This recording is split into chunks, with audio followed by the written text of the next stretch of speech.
ವಿಭಿನ್ನ ಸನ್ನಿವೇಶದಲ್ಲಿ ನೀವು ಇದೀರಿ ಈಗ ಸ್ಪರ್ಧೆನಲ್ಲಿ. ಒಂದೇ ಪಕ್ಷದೊಳಗಿನ ಇಬ್ಬರು ಪ್ರತಿಸ್ಪರ್ಧಿಗಳಾಗಿದ್ದೀರಿ. ಒಬ್ಬರು ಗ್ಯಾರಂಟಿ ಅನುಷ್ಠಾನ ಸಮಿತಿಯ ಜಿಲ್ಲಾಧ್ಯಕ್ಷರು, ನೀವು ಈ ಕೋಚಿಮುಲ್ ಮುಖಾಂತರವಾಗಿ ಹೈನುಗಾರಿಕೆ ಕ್ಷೇತ್ರದಲ್ಲಿ ಸಾಕಷ್ಟು ಅನುಭವವನ್ನು ಪಡೆದಿರ್ತಕ್ಕಂಥವ್ರು. ಹಾಗಾಗಿ ನಿಮ್ಮ ಈ ಸ್ಪರ್ಧೆ ಬಗ್ಗೆ ಏನ್ ಹೇಳ್ತೀರಿ? ಸರ್, ನನ್ನ ಸ್ಪರ್ಧೆ ಬಗ್ಗೆ ಏನು 6 ವರ್ಷದಿಂದ ಏನು ಹಾಲು ಒಕ್ಕೂಟದ ಹಾಲು ಉತ್ಪಾದಕರ ಸಹಕಾರ ಸಂಘಗಳ 205 ಚಿಕ್ಕಬಳ್ಳಾಪುರ ತಾಲೂಕಲ್ಲಿ ಹಾಲು ಉತ್ಪಾದಕರ ಸಹಕಾರ ಸಂಘಗಳಿಗೆ 6 ವರ್ಷದಿಂದ ಕೆಲಸ ಮಾಡಿದ್ದೀನಿ. ಯಾವ ರೀತಿ ಕೆಲಸ ಮಾಡಿದ್ದೀನಿ ಅಂತ ಎಲ್ಲ ರೈತ ಬಾಂಧವರಿಗೂ ಗೊತ್ತಿದೆ. ಅದೇ ರೀತಿ ನಾನು ಕೆಲಸ ಮಾಡಿರೋದ್ರಿಂದ ಇನ್ನೊಂದು ಬಾರಿ ನನ್ಗೆ ಆಯ್ಕೆ ಮಾಡ್ಕೊಳ್ತಾರೆ ಅನ್ನೋ ಒಂದು ವಿಶ್ವಾಸ ನನ್ನಲ್ಲಿ. ಬಟ್ ಯಲೋಳಿ ರಮೇಶ್ ಅವ್ರು ನಿಮ್ಗೆ ಆಪೋಸಿಟ್ ಆಗಿರೋದ್ರಿಂದಾಗಿ ಮತ ವಿಭಜನೆ ಆಗುತ್ತೆ. ಯಲೋಳಿ ರಮೇಶ್ ಅಣ್ಣವರು ಹಿರಿಯರು, ಅವರು ಕೂಡ ಗ್ಯಾರಂಟಿ ಸಮಿತಿಗಳ ಅಧ್ಯಕ್ಷರಾಗಿದ್ದಾರೆ ಸರ್, ಕಾಂಗ್ರೆಸ್ ಸರ್ಕಾರ ಬಂದ ಮೇಲೆ. ಆಮೇಲೆ ಹಿರಿಯರು ನಮ್ಮ ಏನು ಕಮ್ಯುನಿಟಿ ಒಕ್ಕಲಿಗರ ಸಂಘದ 4 ಬಾರಿ ನಾವು ಅವ್ರಿಗೆ ಮತ ಕೊಟ್ಟು ಅವ್ರನ್ನ ಗೆಲ್ಸ್ಕೊಂಡ್ ಬಂದಿದ್ದೀವಿ. ಅವ್ರಿಗೆ 2 ಹುದ್ದೆಗಳು ಕಾಂಗ್ರೆಸ್ ಇದರಲ್ಲೇ ನಾವು ಕಾಂಗ್ರೆಸ್ ಅಂತಲೇ ರಮೇಶ್ ಅಣ್ಣವ್ರನ್ನು ಕೂಡ ಒಕ್ಕಲಿಗರ ಸಂಘದಲ್ಲಿ ಗೆಲ್ಸಿದ್ದೀವಿ. ಮತ್ತೆ ಗ್ಯಾರಂಟಿ ಸಮಿತಿಗಳ ಅಧ್ಯಕ್ಷರು ನಮ್ಮ ಉಸ್ತುವಾರಿ ಮಂತ್ರಿಗಳು ಕೂಡ ಹಿರಿಯರಿದ್ದಾರೆ, ಅವ್ರು ಗ್ಯಾರಂಟಿ ಸಮಿತಿಗಳ ಅಧ್ಯಕ್ಷರು ಮಾಡ್ತೀವಿ ಅಂತ ಹೇಳಿದ್ರು. ಎಲ್ಲರೂ ಒಮ್ಮತದಿಂದ ಒಪ್ಪಿದೀವಿ, ಅವರು ಗ್ಯಾರಂಟಿ ಸಮಿತಿಗಳ ಅಧ್ಯಕ್ಷರು. ನಿಮ್ಗೆ ಇನ್ನೂ ವಯಸ್ಸಿದೆ, ನೀವು ಹಿಂದೆ ಸರಿಬೇಕು ಅಂತ ಅವ್ರು ಹೇಳ್ತಿದ್ರು. ಸರ್, ನನಗೆ ಯಾರು ಹಿಂದೆ ಸರಿರಿ ಅಂತ ಹೇಳಲಿಲ್ಲ. ಯಾಕೆಂದ್ರೆ 2 ಹುದ್ದೆ ಇರೋರು ಎಲ್ರು ಉಸ್ತುವಾರಿ ಮಂತ್ರಿಗಳು ಕೂಡ 2-3 ಬಾರಿ ಹೇಳ್ ಕಳಿಸಿದ್ರು. ಅವರು ಉಸ್ತುವಾರಿ ಮಂತ್ರಿಗಳ ಬಳಿ ಬರ್ಲಿಲ್ಲ. 2 ಸಲ ಜಿಲ್ಲಾ ಕಾಂಗ್ರೆಸ್ ಅಧ್ಯಕ್ಷರು ಕೇಶವ ರೆಡ್ಡಿ ಕೈಲಿ ಹೇಳ್ ಕಳಿಸಿದ್ರು, ಫೋನ್ ಮಾಡಿದ್ರು, ಇಲ್ಲ ನಾನು ಬರೋದಿಲ್ಲ ಅಂತ ಹೇಳ್ ಕಳಿಸಿದ್ರು. ನಾನು ಕೂಡ 2 ಬಾರಿ ಕರೆದಿದ್ದೆ, ರಮೇಶ್ ಅಣ್ಣ ಬರ್ತಾರೆ ನೀವು ಬರ್ಬೇಕು ಅಂತ ಮಂತ್ರಿಗಳು. ಆದ್ರೆ ನಾನು 2 ಬಾರಿನೂ ಹೋಗಿದ್ದೆ, ರಮೇಶ್ ಅಣ್ಣವ್ರು 2 ಬಾರಿನೂ ಬರ್ಲಿಲ್ಲ. ಮಂತ್ರಿಗಳು ಕರೆದಾಗ ನಾನು ಹೋಗ್ಬೇಕು, ಅವ್ರು ಏನ್ ತೀರ್ಮಾನ ಮಾಡಿದ್ರೆ ಆ ತೀರ್ಮಾನಕ್ಕೆ ನಾನು ಬದ್ಧ ಇರ್ತಿದ್ದೆ. ಆದ್ರೆ ಅವ್ರು ಬರ್ದೇ ಇದ್ದಾಗ ನಾನು ಚುನಾವಣೆಗೆ ಸ್ಪರ್ಧೆ ಮಾಡಕ್ಕೆ ಇದ್ ಮಾಡ್ಕೊಂಡಿದ್ದೀನಿ. ಆ ರೀತಿ ಸ್ಪರ್ಧೆ ಮಾಡ್ತೇನೆ. ಚುನಾವಣೆಯಲ್ಲಿ ಶಾಸಕರ ಬೆಂಬಲ ನಿಮ್ಗೆ ಸಿಗುತ್ತಂತ ನಂಬಿಕೆ ಇದೆ ಸರ್, ಇಲ್ಲಿ ಚಿಕ್ಕಬಳ್ಳಾಪುರ ತಾಲೂಕಲ್ಲಿ ಶಾಸಕರ ಬಣ, ಮಂತ್ರಿ ಬಣ ಅಂತ ಯಾವುದು ಇಲ್ಲ, ಕಾಂಗ್ರೆಸ್ ಬಣ. ಈ ಕಾಂಗ್ರೆಸ್ ಪಕ್ಷದಲ್ಲಿ ಚುನಾವಣೆ ನಡೀತಾ ಇದೆ, ಅದು ಕಾಂಗ್ರೆಸ್ ಲೀಡರ್ಸ್ಗೆ ಬಿಟ್ಟಿರೋ ವಿಚಾರ. ಮತ್ತೆ ಡೆಲಿಗೇಟ್ಸ್, ಬಹುಮುಖ್ಯವಾಗಿ ಇಲ್ಲಿ ಯಾರು ಕೆಲಸ ಮಾಡ್ತಾರೆ, ಕೆಲಸ ಯಾರು ಮಾಡ್ತಿದ್ದಾರೆ, ಯಾರು ಯುವಕರಿದ್ದಾರೆ ಅವ್ರಿಗೆ ಗೊತ್ತಾಗುತ್ತಲ್ಲ. ಯುವಕರಿಗೆ ಆದ್ಯತೆ ಕೊಟ್ರೆ ಕೆಲಸ ಮಾಡ್ತಾರೆ. 24 ಅವರು ನಾನು ಫೋನ್ ಸ್ವಿಚ್ ಆಫ್ ಮಾಡೋದಿಲ್ಲ. ಯಾವಾಗ ಫೋನ್ ಮಾಡಿದ್ರು ಎಲ್ಲಾ ರೈತರು, ಏನು ನಾನು ನೈಟ್ ಯಾಕೆ ಫೋನ್ ಆಫ್ ಮಾಡಲ್ಲ ಅಂದ್ರೆ, ಎಮರ್ಜೆನ್ಸಿ ರೂಟ್ ಅಂತ ಚಿಕ್ಕಬಳ್ಳಾಪುರದಲ್ಲಿ ನಾವು ಮಾಡಿದ್ವಿ.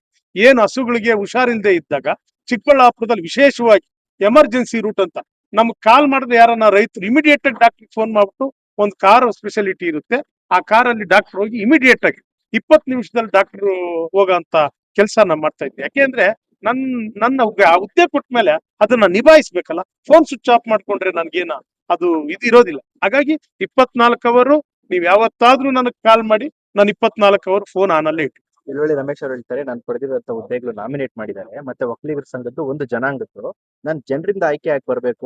ನಾವೇ ಅಲ್ವಾ ಜನರು? ಕಾಂಗ್ರೆಸ್ ಪಕ್ಷದ ಒಕ್ಕಲಿಗರ ಮುಖಂಡರುಗಳು ಎಲ್ಲ ಓಟ್ ಹಾಕದ ಮೇಲೆ ತಾನೆ ಅವರು ಜನರಿಂದಾನೇ ತಾನೆ ಆಯ್ಕೆ ಆಗಿರೋದು. ಸಮಾಜನೂ ಒಂದು ಜನರೇ ಅಲ್ವಾ ಓಟ್ ಹಾಕಿ ನಿಲ್ಸಿರೋದು. ಗ್ಯಾರಂಟಿ ಸಮಿತಿಗಳು ಕಾಂಗ್ರೆಸ್ ಸರ್ಕಾರ ಬಂದ ಮೇಲೆ ಮಾಡಿರೋದು. ಹಿರಿಯರಿದ್ದಾರೆ, ಪ್ರೋಟೋಕಾಲ್ ಅವರು ಯಾರೇ ಬಂದ್ರು, ಮಂತ್ರಿಗಳು ಬಂದ್ರು, ಮುಖ್ಯಮಂತ್ರಿಗಳು ಬಂದ್ರು ವೇದಿಕೆಗೆ ಹೋಗ್ತಾರೆ. ನಾವ್ಯಾರು ವೇದಿಕೆಗೆ ಕೂರಕ್ ಆಗೋದಿಲ್ಲ. ಯಾಕೆಂದ್ರೆ ಜಿಲ್ಲಾ ಗ್ಯಾರಂಟಿ ಸಮಿತಿಗಳ ಅಧ್ಯಕ್ಷರನ್ನ ಮುಖ್ಯಮಂತ್ರಿಗಳು ಬಂದ್ರು ವೇದಿಕೆ ಕರೆದು ರಮೇಶ್ ಅಣ್ಣನ ಕೂರಿಸ್ತಾರೆ. DC ಅವ್ರನ್ನ ಕರೆದು ಮೀಟಿಂಗ್ ಮಾಡೋ ಅಂತ ಅಧಿಕಾರ ಅವ್ರಿಗಿದೆ, ಎಲ್ರಿಗೂ ಇದೆ. ಹಾಗಾಗಿ ಅವರು ಮಾಡೋ ಕೆಲಸ. ಅಜೆಂಡಾ ಏನಿದೆ ಸರ್, ಚುನಾವಣೆಗೆ ನಿಂತ ಮೇಲೆ ಗೆಲ್ಲ ವಿಶ್ವಾಸ ಇದೆ, ಇಷ್ಟೇ ಅಜೆಂಡಾ. ಚರ್ಚೆಗಳು ಸಹಜ. ನನಗೆ ನಮ್ಮ ಏನು ಡೆಲಿಗೇಟ್ಸ್ ಮತದಾರ ಬಂಧುಗಳಿದ್ದಾರೆ, ಮತದಾರ ದೇವರುಗಳು, ಎಲ್ಲ ಸೊಸೈಟಿ ಅಧ್ಯಕ್ಷರುಗಳು, ಅವ್ರದ್ದೆಲ್ಲ ಕಳೆದ 1 ತಿಂಗಳಿಂದ ಒತ್ತಡ ಜಾಸ್ತಿ ಆಗಿತ್ತು. ನನ್ನ ನಾಯಕರು ದಿವಂಗತ KV ಪಿಳ್ಳಪ್ಪನವರು ಅವ್ರು ಬದುಕಿದ್ದಂಗೆ ನನ್ನ ಕೈಲಿ ಅರ್ಜಿ ಹಾಕ್ಸಿ 1986ರಲ್ಲಿ, ಸತ್ಯ ಎಲ್ರಿಗೂ ಗೊತ್ತು, ಸುಬ್ರಾಯಪ್ಪ ಸೂಪರ್ವೈಸರ್ ಇತ್ತು, ಪಿಳ್ಳಪ್ಪನ ಸ್ವತಃ ಬರೆದು ಪ್ರಪೋಸ್ ಮಾಡಿ ಅರ್ಜಿ ಹಾಕ್ಸಿದ್ರು. ಜೊತೆಗೆ ಇಲ್ಲೆಲ್ಲ ಒತ್ತಡಗಳು ಜಾಸ್ತಿ ಆಯ್ತು. ಆಮೇಲೆ ನಾನು ತಮ್ಮೆಲ್ರಿಗೂ ಗೊತ್ತಿದೆ, ನಾನು ಕಾಲೇಜು ದಿನಗಳಿಂದ 1976ರಲ್ಲಿ ಕಾಲೇಜಲ್ಲಿ ಯೂನಿಯನ್ ಪ್ರೆಸಿಡೆಂಟ್ ಆದಾಗಿಂದ, ಆಗ ಸ್ಟೂಡೆಂಟ್ಸ್ ಯೂನಿಯನ್ ಡೊನೇಷನ್ ಬ್ಯಾನ್ ಮಾಡ್ಬೇಕಂತ ಹೋರಾಟಗಳು ಮಾಡ್ಕೊಂಬಂತಿರೋನು ರೈತ ಪರವಾಗಿ. ಡೈರಿಯಲ್ಲಿ ಕೂಡ ಈ ವಿಚಾರದಲ್ಲಿ ಬಹಳಷ್ಟು ನನ್ನ ಗಮನಕ್ಕೆ ಬಂತು. ಎಷ್ಟು ಡೆವಲಪ್ ಆಗ್ಬೇಕಾಗಿತ್ತು ಅಷ್ಟು ಆಗಿಲ್ಲ ಅಂತ. ಇದು ರೈತರಿಗೆ ವರದಾನ, ಅಮೃತ ಕೊಡುವಂತ, ಹುಟ್ಟಿದ ಮಕ್ಕಳಿಂದ ಸಾಯ ಮುದುಕರವರೆಗೂ ಅಮೃತ ನೀಡುವಂತ ನಮ್ಮ ಗೋಗಳ ರಕ್ಷಣೆಯ ಇಲಾಖೆ, ಗೋಪಾಲಕರನ್ನು ರಕ್ಷಿಸುವಂತ ಇಲಾಖೆ. ಮುಕ್ಕೋಟಿ ದೇವತೆಗಳಿರುವಂತ ಯಾವ್ದಾದ್ರು ಭೂಮಿ ಮೇಲೆ ಪ್ರಾಣಿ ಇದ್ರೆ ಅಣ್ಣ, ಅಂತಿಮವಾಗಿ ಪಕ್ಷನಿಷ್ಠೆ ಪ್ರಶ್ನೆ ಬಂದು ಯಾರಾದ್ರೂ ಒಬ್ರು ಹಿಂದೆ ಸರಿಬೇಕು ಅಂದಾಗ ಅದು ಇಲ್ಲ. ನಾನು ಬಹಳಷ್ಟು ಮುಂದಕ್ಕೆ ಹೋದ್ಮೇಲೆ ಹಿಂದೆ ಸರಿಯೋ ಪ್ರಶ್ನೆ ಇಲ್ಲ. ಅವ್ರಿಗೆ ಇನ್ನೂ ವಯಸ್ಸಿದೆ, ಅವ್ರು ಬೇಕಾದ್ರೆ ಕೊಂಡ್ಕೊಳ್ಳಿ, ಮುಂದೆ ಬೇಕಾದ್ರೆ ಮಾಡೋಣ. ಹಾಗಾಗಿ ಇವತ್ತು ಒಂದೆರಡು ಸಣ್ಣ ಉದಾಹರಣೆ ಕೊಡ್ಲಿಕ್ಕೆ ಬರ್ತದೆ. ಬೆಳಗ್ಗೆ ಅಲ್ಲಿ ಏನು ಸೆಕ್ರೆಟರಿಗಳಿದ್ದಾರೆ, ಸೆಕ್ರೆಟರಿಗಳು ಜಸ್ಟ್ ಒಂದೆರಡು ಉದಾಹರಣೆ.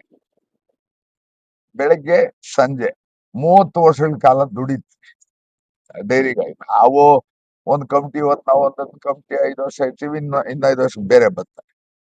ನಾನು ಇವತ್ತು ಅಧ್ಯಕ್ಷ, ಇನ್ನು 5 ವರ್ಷ ಬೇರೆಯವ್ರು ಬರ್ತಾರೆ. ಹಾಗಾಗಿ ಇವ್ರು ಮಾತ್ರ ಮನೆಯಲ್ಲಿ ಹೆಣ ಬಿದ್ದಿರ್ಲಿ, ಪೇಷಂಟ್ ಬಿದ್ದಿರ್ಲಿ, ಬೆಳಿಗ್ಗೆ ಹೋಗಿ ಅಲ್ಲಿ ಸೇವೆ ಮಾಡಿ ಕೆಲಸ ಮಾಡಿ ಮಾಡಂತವ್ರು.